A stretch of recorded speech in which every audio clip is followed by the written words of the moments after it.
Hi, Los Alamos. I'm Councilor Ryn Herrmann, and I am here today to give the recap from the County Council work session Tuesday night, the 14th of July, down in White Rock at the fire station. Usually the work sessions are all about presentations that folks give us. The first one was by the Historic Preservation Advisory Board by Mr. Patrick Cruz, who's the chair. And he also presented a presentation and their work plan. He talked about things like the Baker House. The one thing that jumped out to me about his presentation is they currently only have 3 people on their board. So if you're interested in the great work that this board does, consider volunteering, and you can just go to the losalamosnm.gov website and down to the Have Your Say Los Alamos, and then click on that and then click on Join a Board. So please consider that. The next presentation was by Mr. Robert Gibson, Chair of the Board of Public Utilities. These folks work really hard to keep our lights on and our fluids flowing in a pretty reliable but aging system that we have in place. Between the cost of updating these systems and inflation, just like everywhere in the nation, this is expensive. Their goals are to extend the lifetime, increase reliability, and increase capacity. And there's a few topics that Mr. Gibson went through. First, wastewater. The system is doing okay, but there are blockages and backups. A piece of advice he gave is do not flush those flushable wipes or anything else that's not supposed to be in there, because it does cause blockages. Our water distribution system is in pretty good condition. The Jemez Mountain Fire Protection Project is progressing, and Pajarito is predicting that we will be making snow up there this year with that new project. So one thing is due to the hexavalent chromium plume, one of our water wells is out of service just due to an abundance of caution. And we hope to have that new drinking water well eventually. I will touch on this topic at the end of the recap. The natural gas system is in pretty good condition. The Elk Ridge neighborhood has a brand new natural gas system that is now operational. Electricity is a trickier topic. The projections tell us that future demand will be 2 to 3 times more than our current use. At the same time, our goal is to be a carbon neutral electric provider by 2040. So DPU has a lot going on to make this happen. Construction has started at the Foxtail Flats project. That's solar and storage.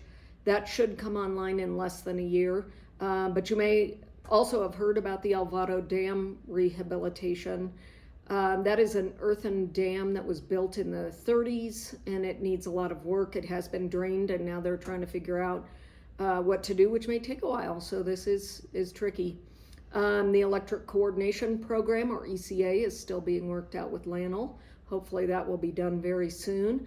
Electric transmission is a challenge as well, which is both a national and New Mexico problem. The Lanel Electric Power Capacity Upgrade Project is bringing that 3rd transmission line in, and any 2 of these 3 lines can then fully supply Los Alamos County and Lanel. Construction is starting this fall and will take approximately 2 years. Electric distribution, that current system is reliable but aging. The White Rock Lanel tie-in is completed. And BPU is also considering one of these, a policy for one of these plug-in solar, or they call it balcony solar systems that you can buy. They have operational challenges. As everyone knows, the financial monthly utility bill basically has gone up along the same lines as the consumer price index or inflation. The biggest rate hike drivers are inflation and updating our aging infrastructure. The public is invited to attend a rate hearing this coming Wednesday, a week from today, July 22nd. You can attend in person at the municipal building, or if you can't be there in person, you can tune in online or submit comments online as well. If approved by BPU, the proposed gas ordinance will be introduced to the County Council on Tuesday, August 4th followed by a second public hearing on August 25th. If approved by BPU, the proposed water ordinance, which will be reintroduced to the council on Tuesday, August 4th, that would be followed by a second public hearing on Tuesday, August 25th. Again, the purpose behind both rate increases is to generate additional revenue to support current operations and build cash reserves required for future infrastructure maintenance and improvements. The next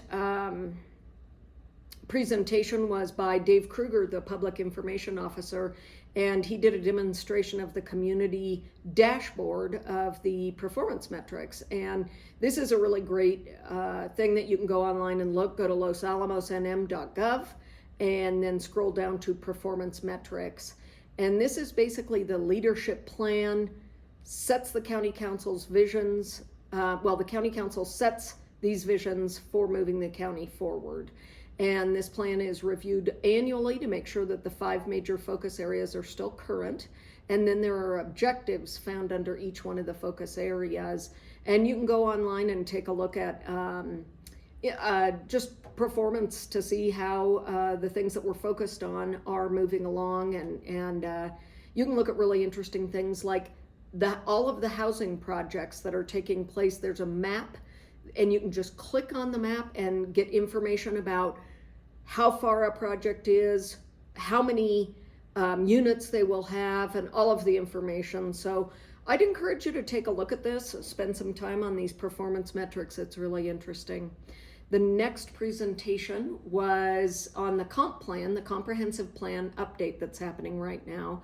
And this was given by Eli Isaacson, who's the Community Development Director. The comp plan is basically the county's long-term strategic document that guides land use, development, and community growth. It sets priorities, goals, and policies for economic vitality, housing, infrastructure, and environmental protection, and serves as the foundation for zoning and development code updates. This is also really interesting what's going on right now.